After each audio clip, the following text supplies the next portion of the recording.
So this is the fifth part of this question and इसमें भी हमें यहाँ पर एक पैरेललोग्राम गिवन है एंड इस पैरेललोग्राम में ये जो एंगल्स हैं, angle x, angle Y and angle z, इनकी वैल्यू को हमें फाइंड आउट करना है। जैसे कि यहाँ पर एक एंगल इसमें दिया है 40 डिग्री का एंड ये वाला एंगल है इसमें 112 डिग्री का। इन टू एंगल्स के मेजरमेंट की हेल्प से ही हम इन angle x, angle Y and angle Z की वैल्यू को फाइंड आउट करेंगे एंड वो किस तरह से करेंगे ये देखते हैं। तो जैसे कि एंगल y है, ये एंगल y इस 112 के जस्ट ऑपोजिट में है, दैट्स मीन ये एंगल y इक्वल होगा इस 112 के। तो पहले हम इस एंगल y को लिख लेते हैं कि वो 112 के इक्वल होगा, बिकॉज ये एंगल इसका जस्ट ऑपोजिट एंगल है। तो इसकी प्रॉपर्टी को भी हम यहाँ लिखेंगे, because this is opposite angle and opposite angles are equal in a parallelogram. And y की वैल्यू हमारे पास यहाँ आ चुकी है। अब हमें नीड है यहाँ पर इस एंगल z एंड इस एंगल x की वैल्यू को फाइंड आउट करने की।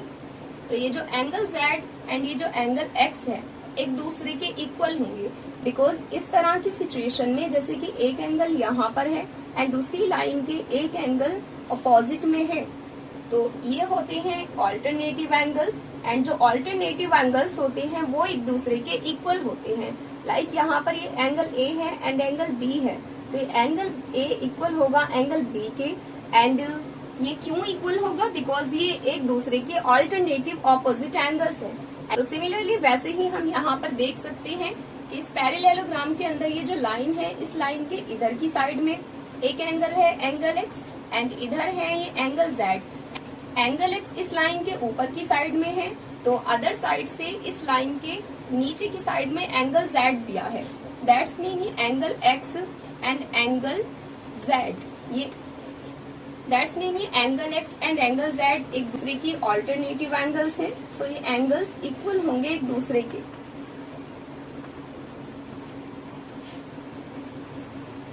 तो अगर हमें यहाँ एंगल x की वैल्यू मिल जाती है तो हमें एंगल z की वैल्यू भी मिल जाएगी एंड अगर हम एंगल z की वैल्यू को फाइंड आउट कर लेते हैं तो हमें एंगल x की वैल्यू मिल जाएगी। जैसे कि इस पैरेललोग्राम के अंदर एक ट्राइंगल ये है एंड ऊपर को भी एक ट्राइंगल जा रहा है, तो according to the angle sum property हम इस एंगल x की वैल्यू को फाइंड आउट करेंगे। जैसे कि इस ट्राइंगल के अंदर हम देख सकते हैं कि angle y plus angle x and plus this 40 degree, all this will be equals to 180 degree because according to the angle sum property।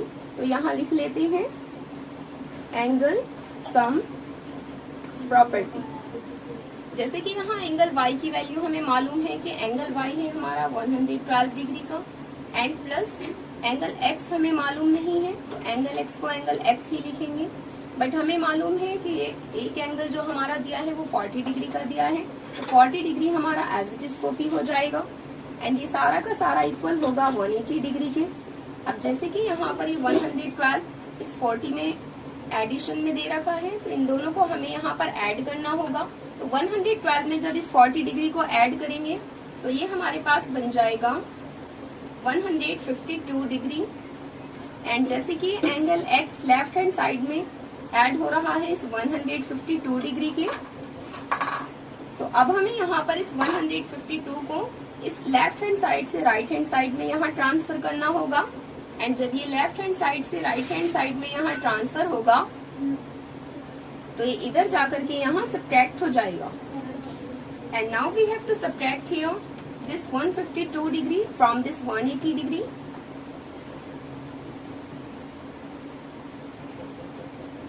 So after subtracting it, we got here angle x। तो यहाँ पर हमारे पास all angles की value आ चुकी है। We have finished here all the parts of this question. So this was the answer of this question and now let's come to the next question।